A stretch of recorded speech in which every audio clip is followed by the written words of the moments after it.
Okay, hello. Welcome back. So in this video, I'm going to discuss basically financial planning. This is going to be a kind of a at first might seem like a doozy of a problem, but it'll all come together towards the end. But basically, it's a financial planning for retirement problem, and it's going to account for inflation. So just to start off, first things, note that everything here is going to be an annuity. That means the payment or a withdrawal, right, is going to occur at the end of the period. Okay. Second thing, if it's in blue, that denotes that it is a pre-retirement period, and in a pre-retirement period, all payments are going to be basically deposits, right? And the retirement period, which is in gold here, that's going to be the retirement period. So all these payments are going to be withdrawals. And then, so notice that this is going to start t times 0t. That's going to denote today, and we're going to assume you're 29, and we're going to assume that you'll live until, well, we're going to assume you're 29 today, and you're going to retire at the end of your, or rather, you're going to retire when you're 70, and your first retirement withdrawal will come at the end of your 70th, year on Earth. So that's year 41, and then you're projected to die at the age of 100, right? So you will make your final retirement withdrawal payment right when you're 90, at the end of your 99th year. So we'll assume that you'll live throughout to be 100, right? Maybe you'll die right when you're 101.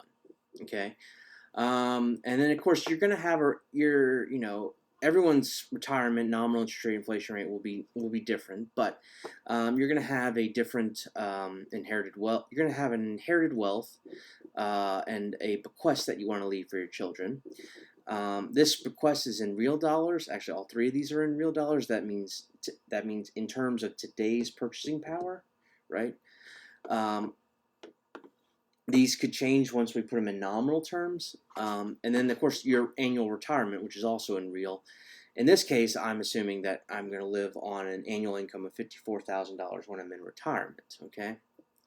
All right, so in each of these years, so this is the first thing we can go ahead and calculate, or not calculate, but just at least fill in. Since you're going to earn an annual retirement of $54,000 each year, we can just go ahead and put in, well, you can either just type in 54,000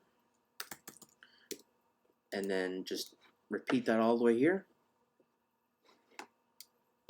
or you can actually use this cell, but make sure you use dollar signs if you use the cell. Okay, and then the next thing, so we have that filled in. That's good.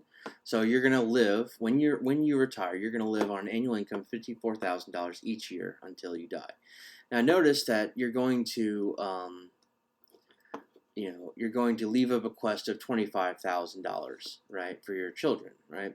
So once you die, you should have $25,000 left of wealth. Okay, so notice that each of these timelines, the real timeline here is what we're going to solve for first, then the nominal timeline down here is what we're going to solve for later. We're going to solve for that in a later video. Okay, but to really solve for anything, what we need to do is first notice that we're going to have a period where, before we retire, where we save. So we're going to make savings deposits each year into this account, into our interest-bearing account, and that's going to be for 40 years. And by the time we reach 70, that's when we're going to start to withdraw down this wealth. And our wealth should be rising as we make more deposits, and then it will start to fall. That's in the second row down here once we make withdrawals. Okay, so what we need to know first is how much real retirement, that is, how much retirement in today's dollars are we going to need by the time we retire. Now, in order to do that, we're going to need to have a real interest rate, right? Now, we have a nominal interest rate of 7% and an inflation rate of 2.5%. So we need to calculate a real interest rate. So we'll use open 1+. plus, right? So let's calculate the real interest rate, which we know, using the official form Fisher equation. So that's equal sign, open parentheses, 1 plus the nominal interest rate. Then we'll close that parentheses, and then we'll divide that, of course, by open parentheses 1 plus the inflation rate. Close that parentheses, close that parentheses. And then, of course, we need this to be a rate, so we'll subtract 1. Okay? So that's how you'll do that. It's basically just applying the Fisher equation. Now, because we want to find the real retirement, we're going to need to use the real interest rate. So that down here we'll have equal sign. Oops, didn't mean to do that. Did not mean to do that. We didn't do anything wrong there. All right, so down here, what we're going to do is we're going to calculate the real retirement needed, right, in this box down here. So that'll be equal sign, and of course we want a positive number, so I'll put a negative in front of the present value, and then PV function. And so the real rate is, well, our real interest rate, which is in cell C3. All right, and comma. And then the number of periods, well, you're going to be in retirement for until you're 99. You're going to and you're going to retire in the first year. You're going to retire when you're 70, so that means you're going to be retired. You're going to have 30 years in retirement, comma, and then your payment, well, that's just going to be your annual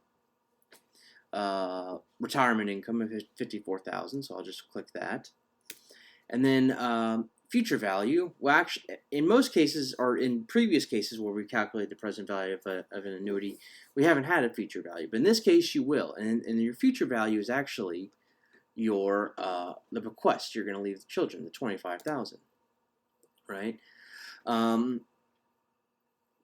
Okay, because that's what's going to be left, right, by the time this annuity ends, right? So you do want to put in your future value, and it's going to be the bequest that you leave your children.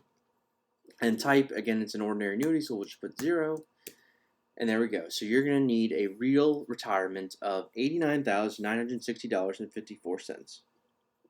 Okay, all right, so that's how much you're going to need, right, by the time you retire.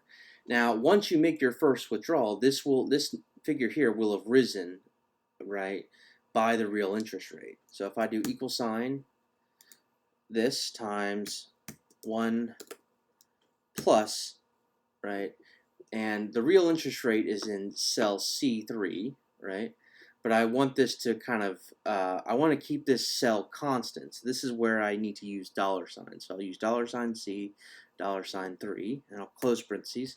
So by the end of, by the time you make your first withdrawal, this retirement you'll need will have risen, right? But of course, by the real interest rate. But then of course you're going to withdraw $54,000, right? So we need to subtract your first $54,000.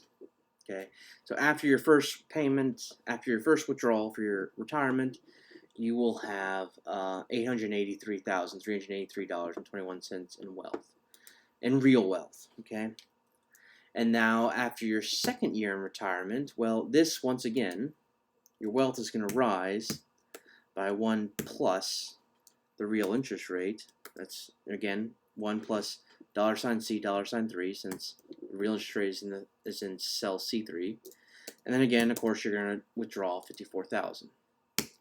Okay, all right, and so by the end of your second year, your wealth should now be $868,165.89. All right, and then we can, once we do the second one, we can just drag this over. Okay, and so this shows how your wealth will change in each year of your retirement. It should generally fall because you're going to be withdrawing. Your withdrawal is going to be in excess of the interest earned on your wealth, the real interest earned on your wealth. And notice that in your last year, right, your wealth should be $25,000, and that is not incidentally actually, that is, that shouldn't be a coincidence, because that's the real bequest you're leaving your children. That's what you should have left once this annuity is exhausted, once you've finished. Okay, all right, so that'll do it for this one. In the next video, I'm going to solve for the help us solve for the since we've already solved for the retirement period, in the next video, I'm going to show you how to solve for the pre-retirement period. Okay, so that'll do it. Have a good one. Bye.